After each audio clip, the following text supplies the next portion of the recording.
Hey everyone, welcome to English literature with Sumona. आज मैं एक ग्रामर का ही टॉपिक लेके आई हूँ जो कि रिक्वेस्टेड वीडियो है। किसी ने मुझे कमेंट किया था कि मैं प्रीपोजिशन दूँ, तो मैं आज प्रीपोजिशन का ये जो चैप्टर है, चैप्टर 24 प्रीपोजिशन, और क्लास 6 की है ये। तो क्लास 6 की क्या, ग्रामर ऐसा चीज़ होता है ना, वो आप कोई भी क्लास में हो सेम होता है, जिसका रूल सेम होता है, प्रोसेस सेम होता है, एग्जाम्पल सेम होते हैं, और जब उसको यूज़ करेंगे उसके जो भी रूल होते हैं सब सेम होते हैं। सिर्फ एक क्लास का दिया होता है तो उस हिसाब से फिर बता देते हैं कि हाँ भाई इस क्लास का ये है। हाँ, कभी ऐसा भी होता है कि जो हायर क्लासेस में उसमें थोड़े से एडवांस होते हैं, और जो जूनियर क्लास है उसमें थोड़े से बेसिक मतलब फॉर्म्स होते हैं, है ना। तो बस इतना ही फ़र्क होता है और कुछ नहीं। लेकिन बेसिक से समझना भी ज़रूरी होता है, इसलिए आप किसी भी क्लास को बिलोंग करते हो, ज़रूरी होता है कि आप ग्रामर को बिल्कुल स्टार्टिंग से, बिगिनिंग से एक एक चीज़ को समझो। ओके, सो फिर स्टार्ट करते हैं सेशन आज का। तो सबसे पहले देख लेंगे कि प्रीपोजिशन की डेफिनेशन क्या है, प्रीपोजिशन है क्या। A preposition is a word which shows the relation between a noun और a pronoun and some other word in a sentence. सबसे पहले हम लोग ये देख लेंगे कि प्रीपोजिशन जो होता है वो रिलेशन बताता है किसके किसके बीच में, नाउन और प्रोनाउन के बीच में। नाउन क्या होता है ये तो सभी को पता है, किसी भी थिंग्स को, एनिमल को, पर्सन को, प्लेस को, मतलब कोई भी एनिमल हो या वस्तु हो या जगह हो या कोई भी पर्सन हो, व्यक्ति हो, ये सारी चीज़ों को हम लोग नाउन बोलते हैं। और प्रोनाउन किसको बोलते हैं, ये नाउन को ही जो इंडिकेट करता है उसको प्रोनाउन हम लोग बोलते हैं। जैसे अगर कोई लड़का का नाम है, अगर उसको हम लोग बार बार उसके नाम को नहीं लेते तो उसकी जगह ही लगाते हैं। और अगर नाउन में किसी लड़की है तो उसका बार बार हम लोग नाम नहीं लेते, उसके जगह पे शी लगाते हैं, जैसे वह बोलते हैं ना हिंदी में, उसी तरीके से, तो उसी को प्रोनाउन बोलते हैं। तो प्रोनाउन और नाउन के बीच में रिलेशन बताता है। नाउन और भी चीज़ हो सकता है, किसी भी चीज़ के नाम को हम लोग नाउन बोलते हैं। ओके, आ गया होगा समझ में। Some other word in a sentence, मतलब और भी जो अदर वर्ड्स होते हैं सेंटेंस के उसमें। तो अब एग्जाम्पल देख लेंगे इसमें। Somebody is knocking at the door. अब इसमें हम लोगों को देखना है कि इसमें प्रीपोजिशन क्या है और वो किस तरीके का रिलेशन बता रहा है। तो इसमें प्रीपोजिशन क्या है, एट है, प्रीपोजिशन है। नेक्स्ट एग्जाम्पल, यहाँ से हम लोग ये फाउंड आउट करेंगे कि प्रीपोजिशन कौन सा है इसमें। Okay, this people voted against me.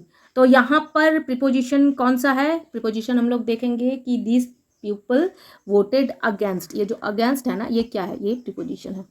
Okay, आ गया समझ में। अब I give you some more examples. कुछ छोटे छोटे एग्जाम्पल्स और देख लेंगे। जैसे हम लोग एक एग्जाम्पल ले लेते हैं ट्री का। Okay, tree, T, tree. Okay, तो अब इसके कुछ कुछ छोटे छोटे प्रीपोजिशन देख लेंगे कि कैसे कैसे हम लोग यूज करते हैं। जैसे अंडर, अंडर द ट्री यानी ट्री के नीचे। Okay, near, near the tree मतलब ट्री के पास, पेड़ के पास, पेड़ के नीचे, पेड़ के पास। बिहाइंड द ट्री यानी पेड़ के पीछे, बिहाइंड मीन्स पीछे। Over the tree, over the tree means tree के ऊपर। यहाँ हम लोग क्या पोजीशन बता रहे हैं, कोई भी चीज़ की पोजीशन को हम लोग बता रहे हैं, उसी को ना प्रीपोजिशन बोलते हैं, कि वो पोजीशन बताता है किसका, नाउन और प्रोनाउन का। पोजीशन भी बताता है, रिलेशन भी बताता है कि कोई चीज़ कहाँ है। ये हो गया एग्जाम्पल जो मैंने छोटे छोटे फॉर्म्स में बताए हैं। अब हम लोग यहाँ पर देख लेंगे कि कुछ काइंड्स ऑफ प्रीपोजिशन, कितने प्रीपोजिशंस के कितने काइंड होते हैं, मतलब कितने प्रकार के होते हैं ये प्रीपोजिशन। ओके, हाँ, तो अब हम लोग देखेंगे कितने तरह के होते हैं preposition. Kinds of preposition, kinds of preposition.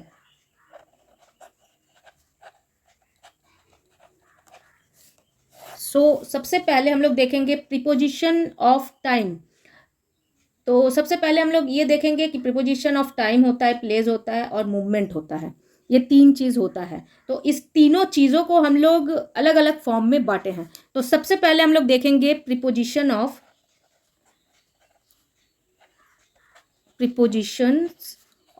Time. तो प्रीपोजिशन ऑफ टाइम में हम लोग क्या क्या चीज़ को ले, क्या क्या ऐसा वर्ड ले कि जिससे समझ में आए कि ये प्रीपोजिशन के वर्ड हैं। ओके, एट, अगर टाइम के प्रोस्पेक्टिव से देखें तो जहाँ पर एट रहेगा, ऑन रहेगा, इन रहेगा, फॉर रहेगा, ओके, टिल रहेगा, टिल या अनटिल, ये दोनों को हम लोग ले लेंगे, टिल या अनटिल, बिफोर, आफ्टर, ड्यूरिंग और बाय। ये जो वर्ड हैं जो मैंने अभी लिखे हैं, इसको अगर किसी भी सेंटेंस में हम लोग देखते हैं तो तुरंत पता लगना चाहिए कि ये टाइम को बता रहा है। ओके, ये टाइम को बता रहा है। तो अब इसमें कुछ एग्जाम्पल देख लेते हैं। तो सबसे पहले देखेंगे कि टाइम को हम लोग किस तरीके से बांटेंगे। जैसे अगर हम लोगों को घड़ी का टाइम बताना है तो हमेशा हम लोग एट के बाद हम लोग लगाएंगे, at 8 in the morning. Patiently हर एक चीज़ को समझो तभी समझ में आएगा। तो एट 8 इन द मॉर्निंग, यहाँ पर हम लोग मॉर्निंग के जगह पे इवनिंग भी लिख सकते हैं। ओके, आफ्टरनून भी लिख सकते हैं। लेकिन ये जो 8, 9, 10 ये टाइम को हम लोग बता रहे हैं। तो जैसे घड़ी के एग्जैक्ट टाइम को हम लोग बताते हैं तो उससे पहले हम लोग हमेशा एट लगाते हैं। अब अगर किसी दिन के बारे में हम लोग बताते हैं, ओके, तो देख लेते हैं। जैसे यहाँ पर एट 8 इन द मॉर्निंग, यहाँ एक और एग्जाम्पल ले लेते हैं, एट 6 इन द इवनिंग।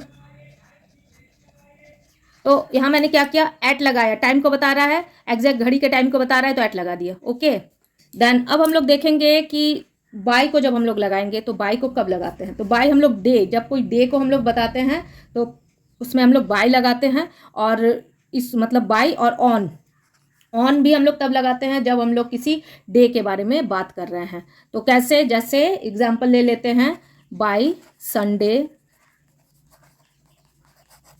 या फिर ऑन मंडे,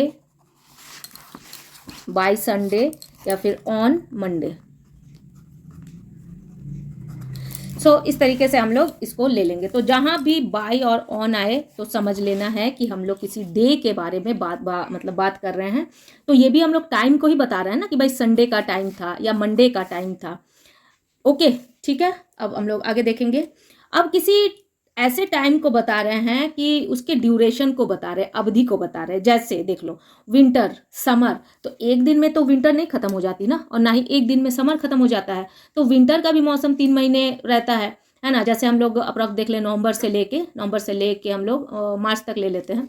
नवंबर से लेके या फिर हम लोग ले लेते हैं फरवरी तक, ठीक है। तो नवंबर से फरवरी, नवंबर, दिसंबर, जनवरी, 4 मंथ्स हम लोग ले लेते हैं विंटर के लिए। तो एक ड्यूरेशन को बता रहे हैं। तो जब किसी भी चीज़ के हम लोग ड्यूरेशन को बताते हैं ना, तो भी तो हम लोग टाइम को बता रहे हैं ना उस चीज़ के।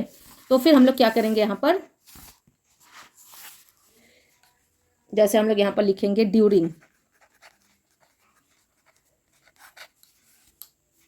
यहाँ पर हम लोग ले लेंगे during winter,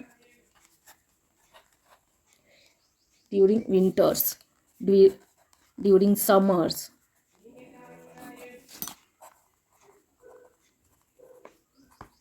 okay, during winters, during summers. तो ये हम लोग किसी भी मौसम की अवधि को बता रहे हैं। ओके, सो तब हम लोग क्या लगाएंगे, ड्यूरिंग लगाएंगे। तो ये सारा चीज़ क्या बता रहा है, टाइम को बता रहा है। और ले लेते हैं बिफोर आफ्टर। जैसे हम लोग बोलेंगे before lunch, okay, before lunch, before lunch या आफ्टर लंच। तो क्या बता रहे हैं, टाइम को बता रहे हैं, खाने से पहले या खाने के बाद। तो टाइम को ही ना हम लोग बता रहे हैं। तो किसी भी चीज़ को अगर हम लोगों को टाइम को बताना है तो हम लोग क्या क्या चीज़ को फॉलो करते हैं, at, on, in, for, till, until, before, after, during, bye.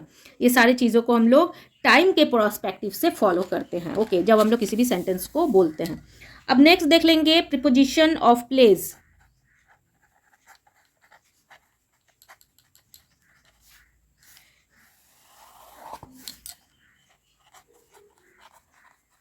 Preposition of place. तो प्लेस मतलब क्या होता है, जगह, किसी भी जगह के बारे में बताना। तो प्रीपोजिशन का तो काम ही है कि नाउन और प्रोनाउन के बारे में बताता है, दोनों के बारे में बताता है, और सेंटेंस में दोनों के पोजीशन को भी बताता है।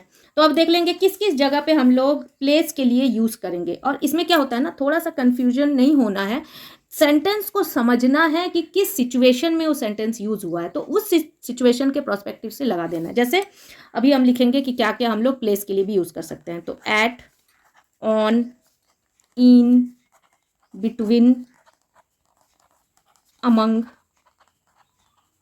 below, above, under, over, behind, in front of, in front of. Okay, तो अब देखोगे यहाँ क्या लगेगा कि हम लोग जब ये बना रहे थे, एक सेकेंड, यहाँ जो हम लोग देख रहे थे कि प्रीपोजिशन ऑफ टाइम के लिए, तो यहाँ भी एट है, यहाँ भी ऑन है, यहाँ भी इन है, और यहाँ भी वही चीज़ है, एट, ऑन, इन, चूँकि हम लोग प्लेस के बारे में बात कर रहे हैं और पहले हम लोग टाइम के बारे में बात कर रहे थे, तो फिर ये दोनों तो मिक्सअप हो जाएगा, लेकिन नहीं होगा। जैसा सेंटेंस है उस सेंटेंस के हिसाब से हम लोग प्रीपोजिशन को यूज़ कर लेंगे। जिस सेंटेंस में जो भी ज़रूरत है उस प्रीपोजिशन को हम लोग उस पर्सपेक्टिव से ही यूज़ करेंगे। ओके, सो अब देख लेंगे कि हम लोग यहाँ पर इसका एग्जाम्पल किस तरीके से लेंगे। तो अब हम लोग ना प्लेस बता रहे हैं, जगह बता रहे हैं, किसी चीज़ के लोकेशन को बता रहे हैं, तो क्या लिखेंगे, या कोई छोटी जगह के बारे में बात कर रहे हैं, तो एट द, ये एग्जाम्पल है, तो हम लोग क्या यूज़ करेंगे यहाँ पर, at the bus stop. Okay, तो एट द बस स्टॉप, ये है एग्जाम्पल, जगह लोकेशन के बारे में, प्लेस के बारे में, तो बस स्टॉप एक प्लेस है। Okay, on the table, table के ऊपर, ऑन द टेबल, टेबल के ऊपर, तो प्लेस जगह के बारे में बता रहा है कि भाई भाई कहाँ पर है, तो टेबल के ऊपर है कोई चीज़। अब हम लोग नेक्स्ट देख लेंगे, behind our house,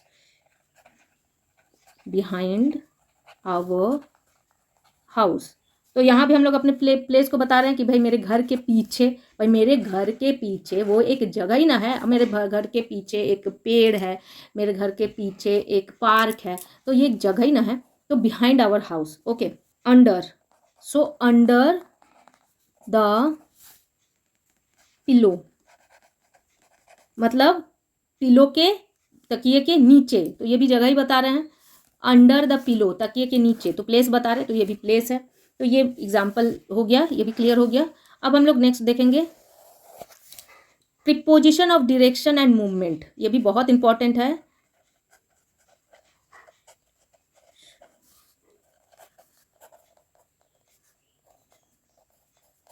direction and movement,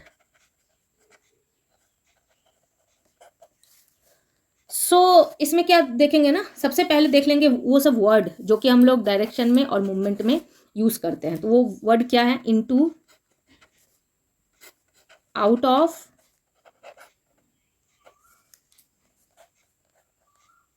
into, out of, to, towards,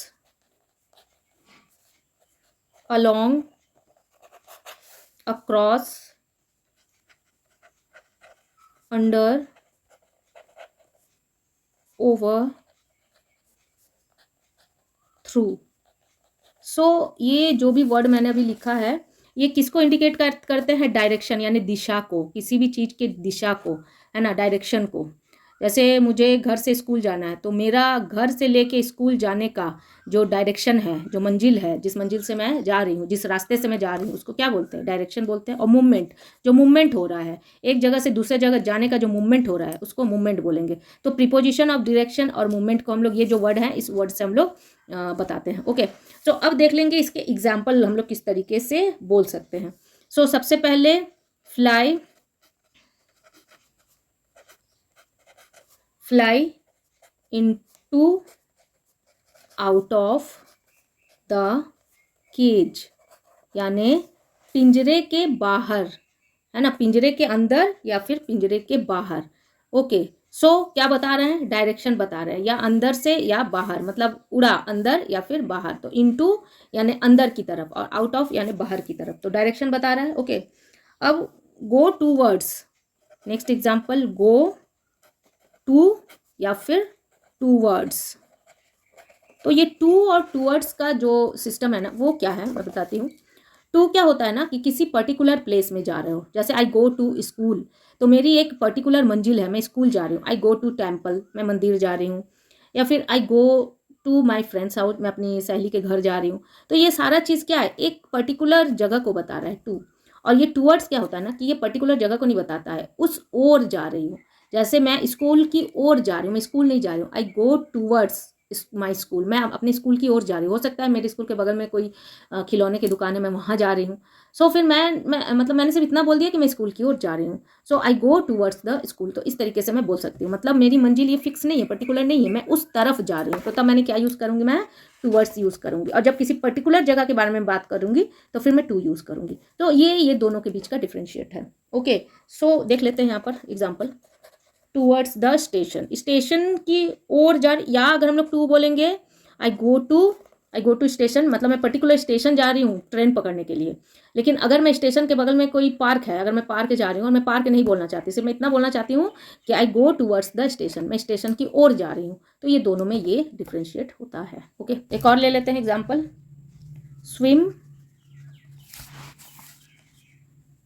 swim across the river. तो ये क्या, मैं नदी के उस पार तैर कर जा रही हूँ।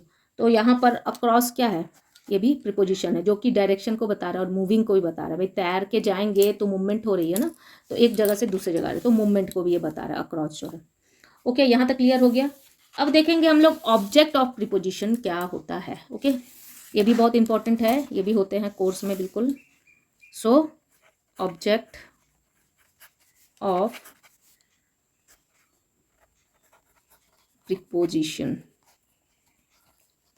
तो ऑब्जेक्ट ऑफ प्रीपोजिशन क्या होते हैं, द नाउन और pronoun before which a preposition is placed is called the object of the preposition.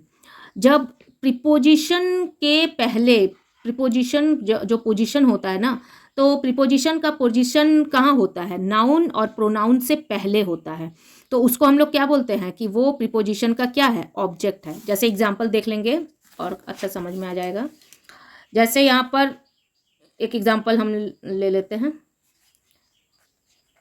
In the school, in the school. Okay, so अब यहाँ पर इन क्या है, प्रीपोजिशन है, और द स्कूल क्या है, ये नाउन है, ये कोई जगह का नाम है। तो ये नाउन से पहले प्रीपोजिशन लगा है, ये ऑब्जेक्ट है किसका, प्रीपोजिशन, मतलब ये ऑब्जेक्ट ऑफ द प्रीपोजिशन है। The school object of the preposition है। ओके, ये ऑब्जेक्ट है इसका, किसका ऑब्जेक्ट है, ये प्रीपोजिशन का, द स्कूल जो लगा हुआ है। और मैं आगे बताऊंगी और अच्छे समझ में आएगा, बस अच्छे से देखते रहो। फ्रॉम मी, तो अब ये फ्रॉम क्या है, ये प्रीपोजिशन है, और ये मी क्या है, ये ऑब्जेक्ट है।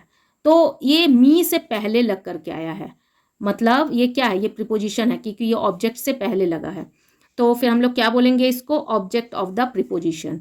ये मी क्या है, ये प्रीपोजिशन का ऑब्जेक्ट है। ओके, तो इसी को बोलते हैं। अब कुछ यहाँ पर एक्सरसाइज हैं जिसको हम लोग देखेंगे। Exercise number 1।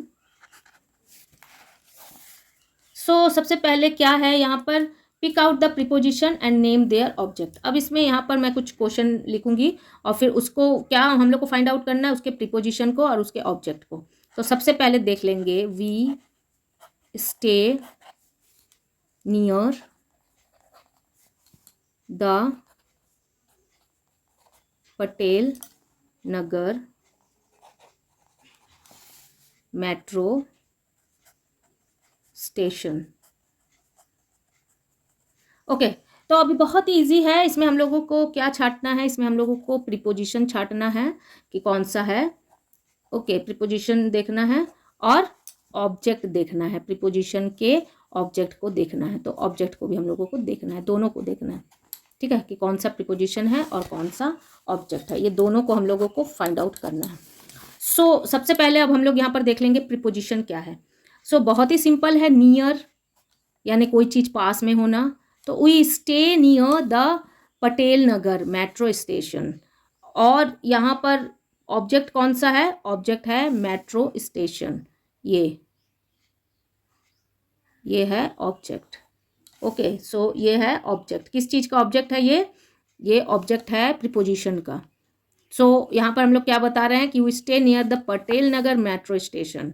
सो ये नियर जो है ये क्या बता रहा है, ये मेट्रो स्टेशन का मतलब पास में होना। यहाँ पर नियर क्या है, प्रीपोजिशन है, और मेट्रो स्टेशन क्या है, ये ऑब्जेक्ट है।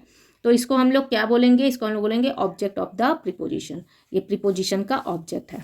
नेक्स्ट एग्जाम्पल देख लेंगे, the vehicle was parked far from the house। सो यहाँ पर प्रीपोजिशन देखेंगे सबसे पहले कौन सा है प्रीपोजिशन। सो यहाँ पर ये जो फ्रॉम है ये प्रीपोजिशन है, और ये जो हाउस है द हाउस ये क्या है, ये ऑब्जेक्ट है। सो प्रीपोजिशन और ऑब्जेक्ट ये दोनों चीज़ों को हम लोगों को यहाँ पर ढूंढना है। ओके, अब नेक्स्ट देख लेंगे। यहाँ पर बहुत सारे एक्सरसाइजेज हैं, तो मैं कुछ बना देती हूँ और कुछ खुद से बनाने की कोशिश करोगे। तो I am proud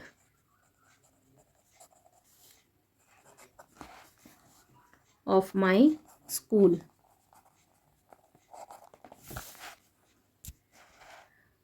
so I am proud of my school. तो यहाँ पर ये ऑफ क्या है, प्रीपोजिशन है, और माई स्कूल क्या है, ये ऑब्जेक्ट है।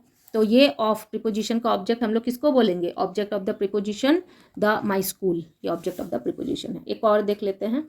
दे won a house in the village. Village, okay. So यहाँ पर प्रीपोजिशन क्या है, इन, और द विलेज क्या है, ऑब्जेक्ट है। तो इसको क्या बोलेंगे, ऑब्जेक्ट ऑफ प्रीपोजिशन बोलेंगे, क्योंकि ये ऑब्जेक्ट से पहले लग करके आ रहा है, यानी नाउन से ये पहले लग करके आ रहा है, लेकिन इसको हम लोग ऑब्जेक्ट ऑफ प्रीपोजिशन बोलते हैं, मतलब ऑब्जेक्ट ऑफ द प्रीपोजिशन। तो ये प्रीपोजिशन का इसको हम लोग ऑब्जेक्ट बोल रहे हैं, लेकिन ये क्या है, ये तो नाउन ही है ना भाई, स्कूल विलेज ये सारा नाउन है, तो सेंटेंस में इसको हम लोग ऑब्जेक्ट की तरह ले रहे हैं, तो इसलिए इसको क्या बोलेंगे हम लोग, object of preposition. Okay, clear. अब हम लोग देखेंगे कुछ group of prepositions. So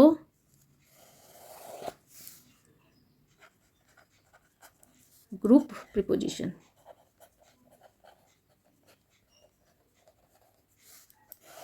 group preposition में क्या क्या होता है, इन फ्रंट ऑफ।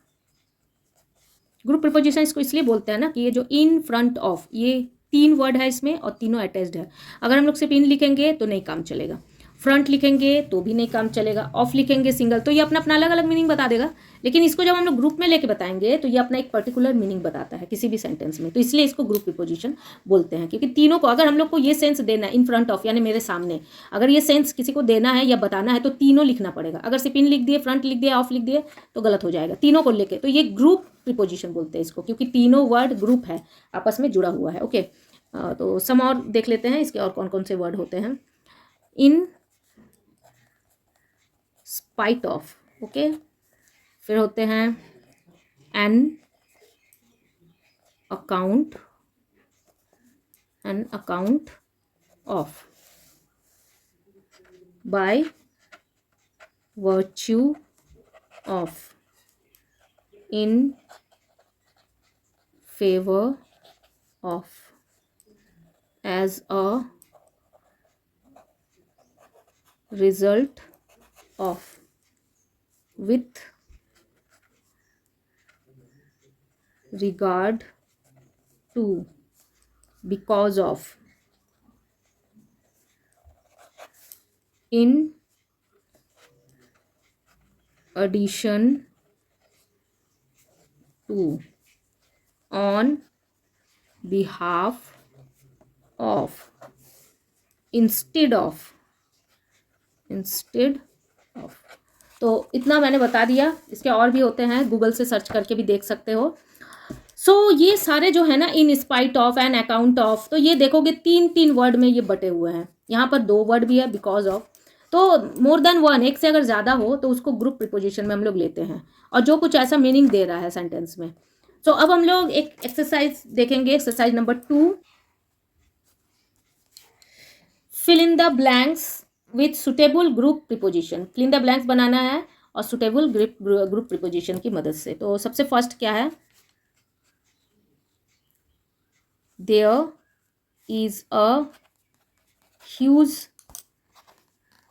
बनियान ट्री डैश आवर हाउस।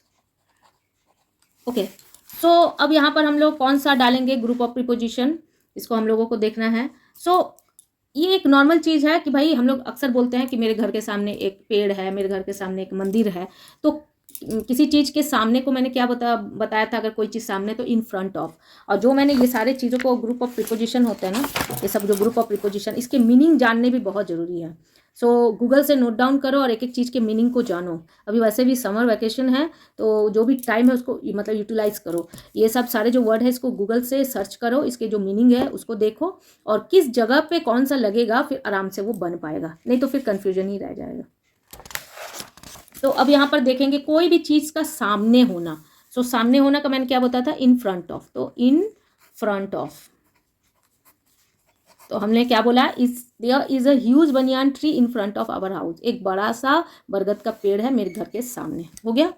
अब next, I welcome all the parents, I welcome all the parents, the staff and students of the school. Okay तो अब हम लोग यहाँ पर क्या बोलेंगे कि मैंने वेलकम किया जितने भी पेरेंट्स थे हम लोगों के स्कूल के, तो उन लोगों को मैंने क्या किया, वेलकम किया। किसके ओर से वेलकम किया, ऑन बिहाफ ऑफ। तो मैंने स्टाफ और स्टूडेंट्स की ओर से वेलकम किया। आई वेलकम ऑल पेरेंट्स, तो यहाँ पर हम लोग क्या लिखेंगे, on behalf of, on behalf of, यानी मैंने वेलकम किया किसके ओर से, the staff and students of the school. तो ऑन बिहाफ ऑफ का क्या मीनिंग होता है, की ओर से, की ओर से। ओके किसी उसकी ओर से, मेरे ओर से। तो जब हम लोग इस चीज़ को बोलेंगे तो ऑन बिहाफ ऑफ का यूज़ करेंगे। ये भी ग्रुप ऑफ प्रीपोजिशन है। अब नंबर 3 देख लेंगे।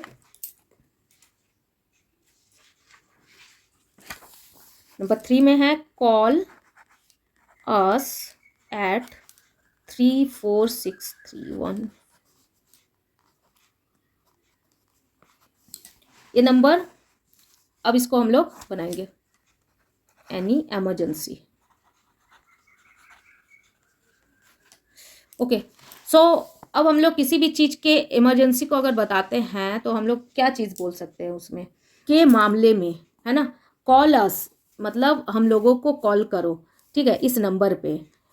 किस लिए, किस लिए, किसी भी इमरजेंसी के मामले में। तो in case of, in case of any emergency, मतलब अगर किसी इमरजेंसी का सिचुएशन है तो उस सिचुएशन में कॉल करो, तो इन केस ऑफ। ओके अब number 4, he could win the election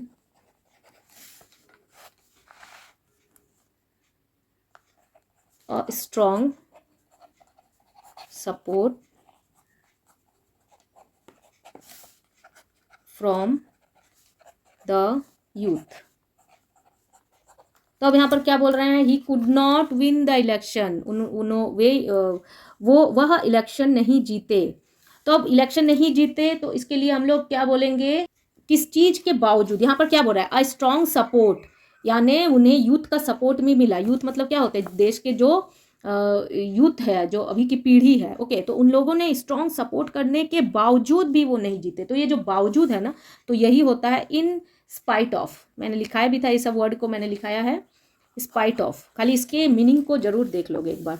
तो he could not win the election के मतलब स्ट्रॉन्ग वोट, स्ट्रॉन्ग सपोर्ट होने के बावजूद भी नहीं जीते। तो जब बावजूद इस टाइप का कोई सेंस देना है तो इन स्पाइट ऑफ हम लोग लिखेंगे। अब नंबर 5, लेट्स, लेटस या लेट्स बोल सकते हैं। लेटस नॉट क्वारल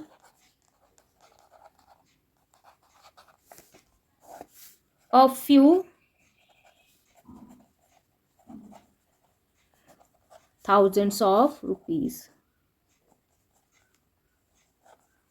सो अब इस यहाँ पर हम लोग क्या लगाएंगे कि भाई हम लोगों को नहीं लड़ना चाहिए फॉर द सेक ऑफ। मतलब फॉर द सेक ऑफ का मतलब क्या होता है, कि खातिर, मतलब कुछ हजार रुपयों की खातिर हमें नहीं लड़ना चाहिए।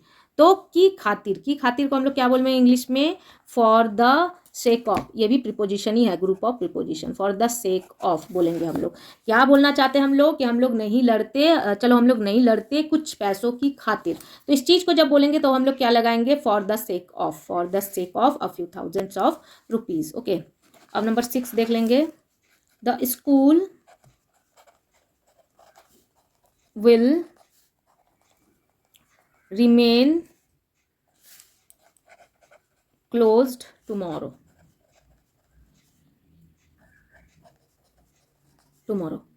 ओके, सो अब हम लोग यहाँ पर क्या करेंगे, यहाँ पर क्या है, यहाँ पर फिल इन द ब्लैंक्स।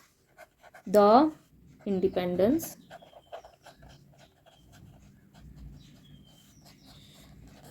है, तो हम लोग क्या लिखेंगे यहाँ पर, an account,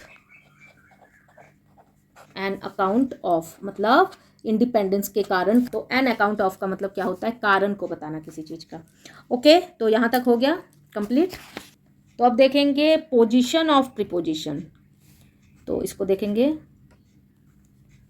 position of preposition.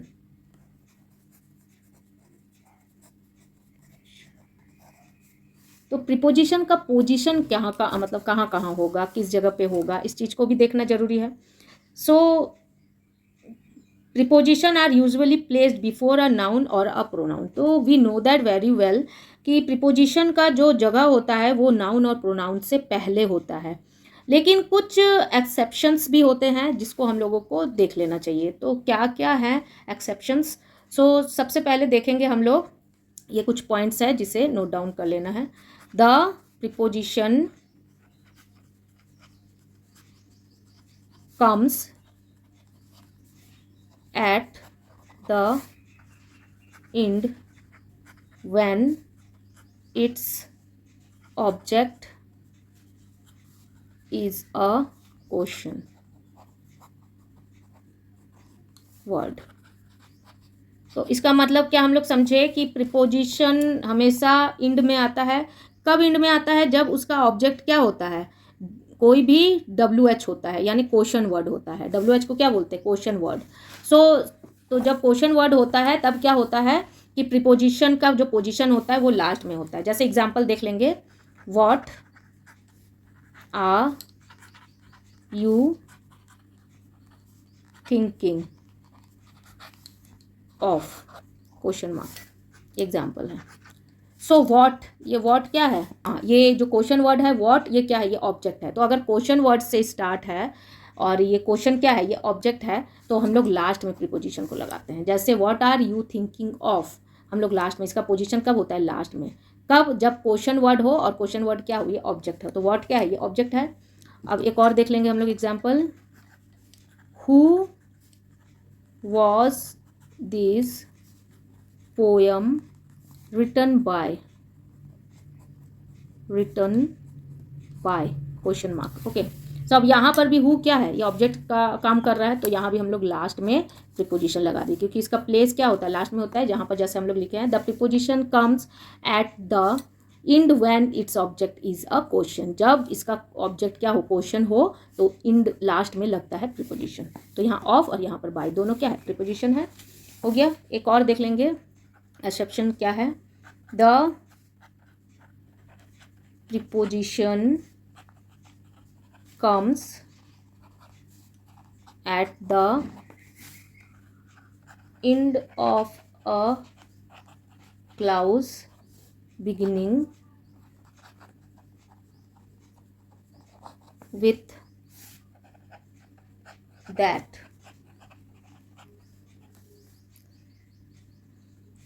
और इसको और क्या करेंगे, in some cases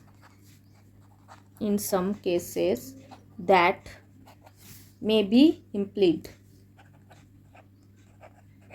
that may be implied। So अब हम लोग क्या यहाँ पर देखेंगे कि जो प्रीपोजिशन होता है ना, the preposition comes at the end of a clause, end of the जो क्लाउज होता है ना उसके लास्ट में भी आता है, बिगिनिंग विथ दैट, जब दैट से बिगिनिंग होता है, और सम केसेस में क्या होता है, दैट इम्प्लाइड भी होता है। ओके, सो अब देखेंगे हम लोग इसके एग्जाम्पल, तो समझ में आएगा।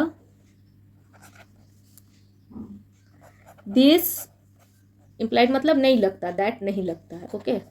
This is book that I was referring to. तो अब यहाँ पर देखो क्या हो गया, यहाँ पर दिस इज द बुक, यही वो बुक है जो, ये दैट लगा यहाँ पर, दैट के बाद आई वॉज रेफरिंग टू, तो ये प्रीपोजिशन का पोजीशन कहाँ हो गया, लास्ट में हो गया।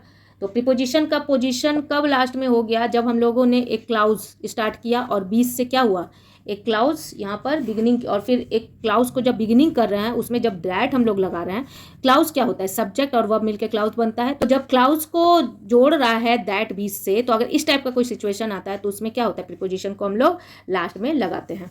और कभी कभी अगर दैट हम लोग नहीं लिखते हैं तो फिर क्या होता है, हम लोग प्रीपोजिशन को फिर भी हम लोग लास्ट में ही लगाते हैं। जैसे और एक एग्जांपल देख लेते हैं जिसमें हम लोग विदाउट दैट यूज करेंगे। This is the book I was referring to. तो यहाँ पर दैट क्या है, इम्प्लाइड है, मतलब दैट यहाँ पर नहीं लगा, नहीं लगाने से भी चलेगा दैट। क्यों यहाँ पर दैट, यहाँ पर हम लोग नहीं लगाएंगे, दिस इज द बुक, बस हम लोग नॉर्मल बोलेंगे। अगर दैट लगा रहे हैं तो भी ठीक है, हम लोग टू लास्ट में लगाएंगे। और अगर यहाँ पर दैट इम्प्लाइड रखेंगे, मतलब नहीं बताएंगे, हम लोग नॉर्मल सिर्फ इस सेंटेंस को इस तरीके से बोलेंगे, तो भी प्रीपोजिशन को हम लोग लास्ट में लिखेंगे, ये ओके। तो ये सब क्या है, ये सब रूल है, अगर रूल अच्छे से पता हो तो फिर आराम से प्रीपोजिशन बनते हैं। तो अब यहाँ पर कुछ एग्जाम्पल्स हैं, उस एग्जाम्पल्स को हम लोग देख लेंगे। Fill in the blanks with suitable preposition. तो नंबर 1 क्या है, what are you looking dash, यहाँ क्वेश्चन मार्क, तो ये क्वेश्चन ऑब्जेक्ट से स्टार्ट है, तो what are you looking of यहाँ पर हो जाएगा कि आप क्या देख रहे हैं, किसको, मतलब क्या देख रहे हैं आप, तो यहाँ पर हम लोग ऑफ लगा देंगे। कभी कभी what are you looking for, यहाँ फॉर भी लगाते हैं। तो अप्रोप्रिएट प्रीपोजिशन जो जिस सिचुएशन में यूज हो हम लोग आराम से उसको यूज कर सकते हैं। लेकिन जैसे क्वेश्चन वाला जो वर्ड है वो आगे अगर है और ये ऑब्जेक्ट का काम कर रहा है तो प्रीपोजिशन लास्ट में लगाएंगे, ओके। जितना प्रैक्टिस करोगे चीजें क्लियर होंगी, practice is most important thing. You referring,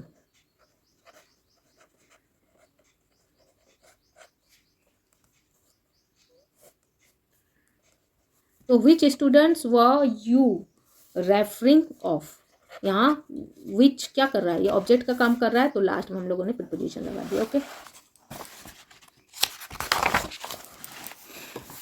अब number 3, who were they complaining dash to dash question mark. तो यहाँ हु, यहाँ फिर से हम लोगों ने क्या देखा है कि हु क्या है, यहाँ पर ऑब्जेक्ट का काम कर रहा है। अगर WH है, क्वेश्चन है, ऑब्जेक्ट का काम कर रहा है, तो प्रीपोजिशन लास्ट में हम लोग लगाएंगे, तो यहाँ पर भी हम लोग टू लगाएंगे। अब number 4, she is the kind of students that I am proud, I am fond, that I am fond. तो यहाँ पर भी क्या होगा, शी इज़। अब यहाँ पर क्या है कि हम लोग दैट से बात कर रहे हैं, सो प्रीपोजिशन यहाँ पर हम लोग लास्ट में लगाएंगे, फाउंड। तो यहाँ पर बीच में क्या लगा हुआ है, दैट लगा हुआ है, और इधर क्या है, क्लाउज है, ओके। हम लोग यही ना पढ़े थे, यहाँ पर क्या पढ़े थे, the preposition comes at the end of a clause. तो प्रीपोजिशन कहाँ आता है, क्लाउज के एंड में आता है। तो आई एम फाउंड, ये क्या है, एक क्लाउज है, ठीक है। ये दोनों सेंटेंस को दैट बीच से जोड़ रहा है, और ये एक क्लाउज है क्योंकि इसमें क्या है, सब्जेक्ट है और वर्ब है, क्लाउज के एंड में लगता है, तो इसलिए यहाँ पर क्लाउज के एंड में ये लगेगा, ओके। तो यहाँ पर टू, ये क्लाउज के एंड में लग रहा है विथ दैट, और दैट के साथ यहाँ पर दैट है, ओके। सो ये हो गया नंबर 4। अब हम लोग देखेंगे प्रीपोजिशन एंड एडवर्ब्स। प्रीपोजिशन और एडवर्ब्स दोनों को देखेंगे कि क्या है, ये दोनों ना क्या होते हैं, कि इसके जो वर्ड्स होते हैं ना ये सिमिलर होते हैं, तो इसलिए थोड़ा सा ये ट्रिकी है और थोड़ा कन्फ्यूजन भी कर जाता है, लेकिन कुछ बात नहीं है, मैं बता रही हूँ, क्लियर हो जाएगा जो भी है। The same word may be use as a preposition और एन एडवर्ब। कुछ सेम वर्ड होते हैं जो कि प्रिपोजिशन और एडवर्ब में दोनों में ही यूज होते हैं। तो एग्जाम्पल देख लेंगे कुछ। द बुक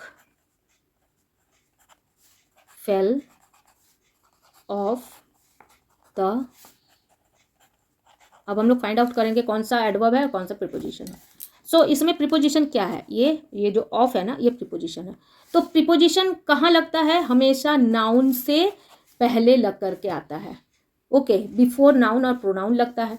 तो यहाँ पर क्या है, ये नाउन है, द टेबल नाउन है, और ये किसके बीच के रिलेशन को बता रहा है, ये रिलेशन को बता रहा है फेल और टेबल, ये दोनों के बीच के रिलेशन को बता रहा है कि बुक गिर गया, the book fail off the table, table पर से बुक गिर गया। तो ये दोनों के रिलेशन को भी बता रहा है। और ये कि सबसे इजी है इसको समझने का कि प्रीपोजिशन के बाद हमेशा नाउन और प्रोनाउन रहेगा ही, तो इसको समझना बहुत आसान है। तो ये क्या है, ये प्रीपोजिशन है, हो गया। अब देखेंगे some more examples. The balloon went up। So अब यहाँ पर हम लोग क्या देखेंगे, ये अब क्या है, ये जो वर्ड है ये प्रीपोजिशन में भी हम लोग यूज़ करते हैं, तो यही जगह पे कंफ्यूजन होता है। लेकिन एक चीज़ याद रखो कि ये अब के बाद क्या कोई नाउन और प्रोनाउन है, नहीं है ना। तो अगर अब के बाद कोई नाउन और प्रोनाउन नहीं है तो ये क्या है, ये एडवर्ब है, ये एडवर्ब है, ओके, क्योंकि इसके बाद कोई नाउन और प्रोनाउन नहीं है। बस सिंपल ट्रिक है। जैसे एक और देख लेते हैं हम लोग यहाँ पर, the king soon dozed off, okay. So अब यहाँ पर ये जो ऑफ है इसको हम लोग प्रीपोजिशन में भी यूज़ करते हैं, लेकिन अब यहाँ पर ये प्रीपोजिशन नहीं है। क्यों, क्योंकि इसके बाद कोई भी नाउन और प्रोनाउन नहीं है, क्योंकि प्रीपोजिशन के बाद हमेशा कोई नाउन और प्रोनाउन जरूर रहेगा। तो अब यहाँ कुछ है नहीं, तो ये क्या है, ये एडवर्ब है, ये कोई प्रीपोजिशन नहीं है। तो यही होता है, बहुत ही सिंपल ट्रिक से हम लोग इस चीज़ को फाइंड आउट कर सकते हैं कि कौन सा प्रीपोजिशन है कौन सा नहीं। एक और एग्जांपल देख लेते हैं। द एंट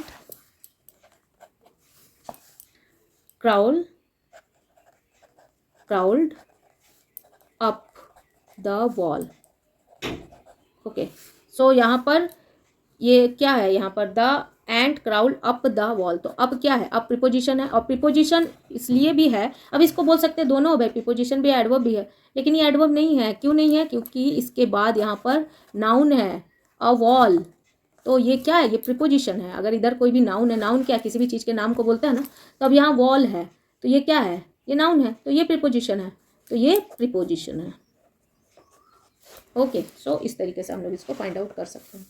हाँ, एक यहाँ पर मैं हल्का सा एक नोट लिख देती हूँ, इसको याद रखोगे हमेशा। If a word is used as a preposition, it must be placed before a noun और a pronoun। मैंने जो बताया वही चीज़ है, बस इसको थोड़ा सा नोट डाउन करके रख लो, है ना, क्योंकि अगर नोट डाउन करके रखोगे, कभी भी अगर इसको देखोगे तो समझ में आएगा चीज़। हो गया ये। अब कुछ एक्सरसाइज हैं, इनको हम लोग सॉल्व कर लेते हैं तो फिर हो जाएगा। तो एक्सरसाइज 4 देख लेंगे, ये लास्ट एक्सरसाइज है। नंबर 1 क्या है, कम, इसमें करना क्या है, से whether the underline words have been used as a preposition और एन एडवर्ब। अब यहाँ पर जिस वर्ड में अंडरलाइन है ना, उसको बताना है कि वो प्रीपोजिशन है या फिर एडवर्ब है। तो कम नियर, यहाँ अंडरलाइन है, तो ये क्या है, इसको देखना बहुत ही ईजी है। क्या नियर के बाद कोई भी नाउन और प्रोनाउन है, नहीं ना है, तो ये क्या है, एडवर्ब है।